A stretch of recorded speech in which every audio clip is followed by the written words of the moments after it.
లక్ష్మణ్ మన ఊరి కథలు ప్రేక్షకులకు స్వాగతం. మాఘపురాణం 13వ అధ్యాయం కౌత్యుని చరిత్ర. వశిష్ఠుల వారు దిలీప మహారాజుతో మాఘమాస విశిష్టతను గురించి విన్నవించుతున్నారు.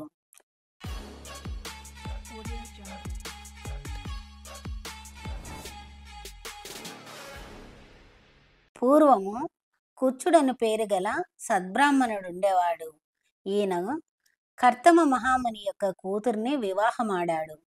కాలక్రమేణా వారికి ఒక పుత్రుడు కూడా ఉదయించాడు.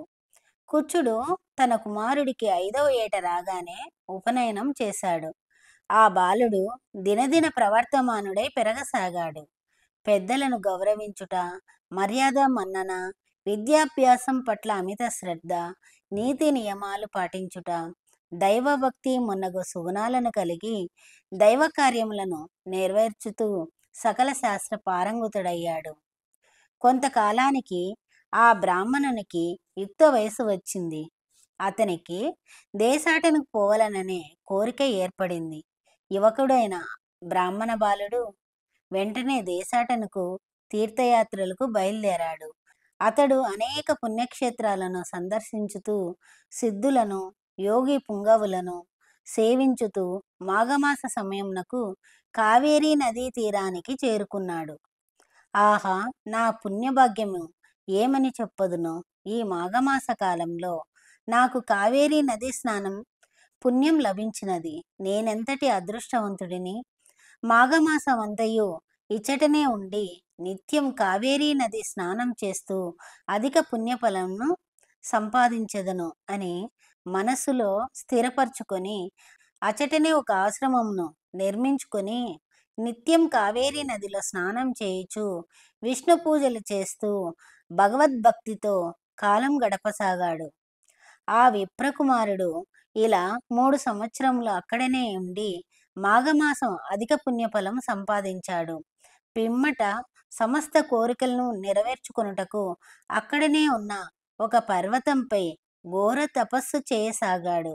తదేక దీక్షతోనూ అధిక నిష్ఠతోనూ నిర్మల మనస్సుతో ఘోర తపమాచరించుచున్న ఆ విప్రకుమారునికి అనతి కాలంలోనే ఆ శ్రీమన్నారాయణుడు ప్రత్యక్షమయ్యాడు. వచ్చా, లెమ్ము, నీ భక్తికి మెచ్చి తిని నీకేం వరం కావాలనో కోరుకొనుము అన్నాడు శ్రీమన్నారాయణుడు. కనులు తెరిచిన ఆ విప్రునికి ఎదురుగా అమిత తేజోవంతమైన శక్తి స్వరూపుడు, శంకు చక్ర గదాధరుడు, కోటి సూర్య ప్రకాశవంతుడై ఆ శ్రీహరి కనిపించాడు. అమితానంద భరితుడైన శ్రీహరికి సాష్టాంగ ప్రణామములు చేసి చేతులు జోడించి పలు విధములుగా శ్రీహరిని కొనియాడాడు. తనను అత్యంత భక్తి శ్రద్ధలతో కొలిచిన ఆ బ్రాహ్మణ యువకునికి భక్తికి సంతసించి శ్రీహరి అతనితో ఇలా పలికాడు. ఓ బ్రాహ్మణ బాలక, నీవు నీ అఖండ భక్తి శ్రద్ధలతో నన్ను 1000 నోళ్ళ కొనియాడి సంతుష్టిని చేసితివి. అదెట్లనగా, నీవు మాఘమాసమందు అనేక పర్యాయములు విడవకుండా నిత్యం నదీ స్నానం చేయుటచే తపస్సాలురకు కూడా లభ్యం కాని అమిత మాఘమాస పుణ్యఫలంను సంపాదించితివి. మాఘమాస నదీ స్నాన ప్రభావంచే నాకు నీపై ఎడలేని ప్రేమానురాగాలు కలిగాయి. కావున ఓ విప్రబాలక, నీకేం కావలేనో కోరుకొనుము, నీ అభీష్టం నెరవేరుగాక అంటూ ఆ శ్రీమన్నారాయణుడు ఆ విప్రబాలుని దీవించాడు. సాక్షాత్ శ్రీమన్నారాయణుడే ప్రత్యక్షమై పలికిన పలుకులకు విప్రబాలుడెంతగానో సంతోషించి, ప్రభు, సర్వ జగద్రక్షక శ్రీమన్నారాయణ, ఆపద్బాంధవ, అనాథ రక్షక, సర్వాంతర్యామి శ్రీహరి, నమోన్నమః. నీ దివ్యమంగళ విగ్రహమును కనినంతనే నా జన్మ తరించినది. నీ దర్శన భాగ్యం తప్ప నాకింకే కోరికలు లేవు. ఏ భగవంతుని కన్నులారా దర్శించి తరించాలని అనుకుంటారో నాకది మాఘమాస నదీ స్నాన మహిమ వలన లభించింది.